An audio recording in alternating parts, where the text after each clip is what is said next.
تماشاوین هجام هر لسر و مجاره راوستن لج عالیه سیاسی و از برای خوبتن باجار قامشلوی روجاوای کردستان الجم میوان خواه برز بشار امین اندام پولیتبوریا پارتیا دموکراتا کردستان سوریا دم باش مامست بشار سپاس بو بشتر بوناتا پرسا من یکم او کریارن پکه ین لروجاوای کردستان لهریما کردستان دکفن خدمتا کیده والله نج دواعي نايرو نج ايرو ذاك يارا دكن يعني ام بيفين اشتي قاف كاري مي هذا ما كارم ما مسألة ما كريارا تكنين أبايا ندخل متى دوز أخوازي مدني ندخل متى التي مدن ندخل متى شبك الوسط مدني ندخل متى مفاوضات هذه واجعل رجاء البرية من رجاء أزلاوي خبوار ناشم أزلاوي خو ناشم وخاصة لاوي بعض رسالي وعلى أساس بريارة وعن هي على أساس ما مسألة مدكن على أساس خلقي نبن على أساس مداهمة نكن على أساس حياة مع شارع تشكي نكن وبيترجي دور يعني بريز مظلوم بخقو جو ابدا ام مسألة ادي قاصر لازم نبن ابدا قاصر ما نعقليه وتوجيهها امريكانا وتوجيهها ايدن يعني ادوجاف كريانات برساتا انه كريانات كيف خدمتها كي والله انا كيف خدمتها دوزامه وند كيف خدمتها مفاوضاتي ما وبالعكس دبي نكوز وعودار يعني دبي انه والله او عودي خمجينا اجنده کی جیب جی دکن یعنی دما کو زاروکن 15 سال تنه رواندن و اف کریار هر بردوامن اجنده کی لروجاوای کردستان تنه جیب جی کرن كيبن ناخذ متاع مي وناخذ متاع قضيه مي وند كيف خدمتها مفاوضات او دول خوازنا ابدا اذكر ياري هانا نتجيدني وقالك ليه فقرت شيبي وقالك باي دنك دري حتى ايه مفاوضات جدكن امي علمي وان بكن امي بفاي تشتاق فيرنجي بعد فيرنجي هانا خليفه كوريوي عملي بازاسر و فيرنجي وقت ما بيجي بله اف یک چاوا باندور لسر بریوچونا دانوستاندن کردی دکه باندور اوي سلبي قلت جرنافي يعني افيا يعني اني جوار ببيجن جاري هو جوار تشكيل بيجن وهو درت تشتكي دكن وهو بردوام تشتي خذ تاثيري وتجرنافي وباندور اوي سلبي بالسر مفاوضات ما يعني برا صوص دادن بامريكان يجي وقت صوص دان قالك وقت زي خب جيبين بله باشه ما بشار پاکه چه روجاوای کردستان و هریما کردستان دخوازه والله پاکه قاعد بيجم او خياهي انتن ديوان معروفا او ميلداري جهات ديدنن او دوستي جهات ديدنن بايران ربي بكير ربي او ندو او دخوازن و مفاوضات من هيلن لقول افكر يالي قبل بيزن ودبينن شل روجاوای کردستانی و چه لهرما کردستانی يعني براستيجي يعني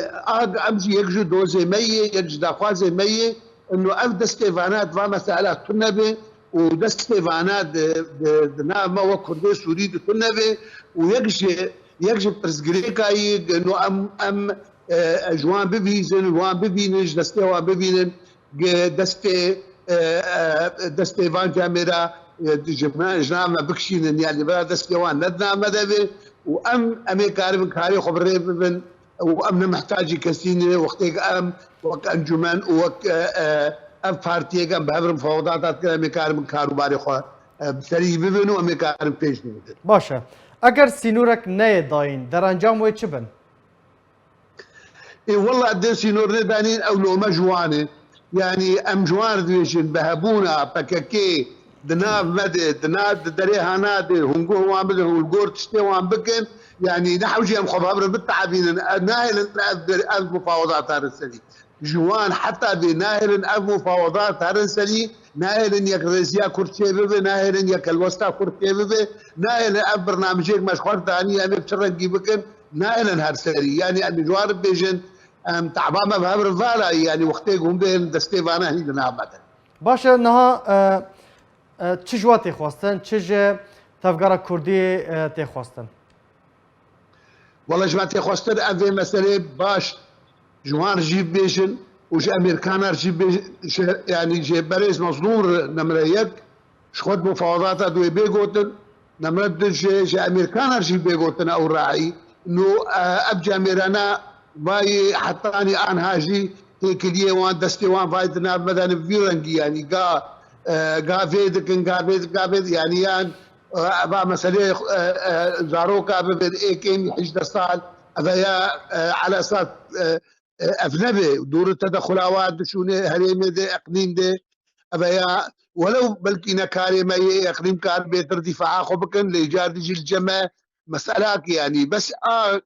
مرقرنج إنه بلد استوان متنبي كاري وادنا متنبي هجر هذا أوي مامستا بشار پرسک من دن هيا مامستا بشار اگر تو دنگی متکی پرسک من درباره روان گرتین کرد پرسا منی داویه درباره گرتین کرد یعنی وکم زانن رفیبریا پیده هر دم و دم کده